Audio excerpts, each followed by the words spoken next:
রোববার রাত জুড়ে তাণ্ডবের পর প্রবল ঘূর্ণিঝড় রেমাল দুর্বল হয়ে গভীর নিম্নচাপে পরিণত হয়েছে। ঝড়ের কারণে দেশের অর্ধেকেরও বেশি গ্রাহক বিদ্যুৎহীন হয়ে পড়েন। চাহিদা না থাকায় বিদ্যুৎ উৎপাদন ৩,৭৫১ মেগাওয়াটে নেমে আসে। উপকূল সহ দেশের বিস্তীর্ণ অঞ্চলের মোবাইল নেটওয়ার্ক অচল হয়ে গেছে, নেই ইন্টারনেটও। ফলে যোগাযোগ বিচ্ছিন্ন হয়ে পড়েছে ঝড়ে ক্ষতিগ্রস্ত এলাকার জনসাধারণ।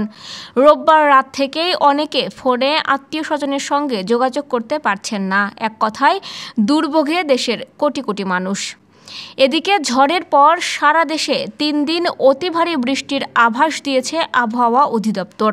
সোমবার আবহাওয়াবিদ মোহাম্মদ বজলুর রশিদ স্বাক্ষরিত এক বিজ্ঞপ্তিতে এ তথ্য জানানো হয়েছে। বিজ্ঞপ্তিতে বলা হয়েছে, সকাল ৯টা থেকে পরবর্তী ২৪ ঘন্টায় সব বিভাগের অধিকাংশ জায়গায় অস্থায়ীভাবে দমকা অথবা ঝোড়ো হাওয়া সহ হালকা থেকে মাঝারি ধরনের বৃষ্টি অথবা বজ্রসহ বৃষ্টি হতে পারে।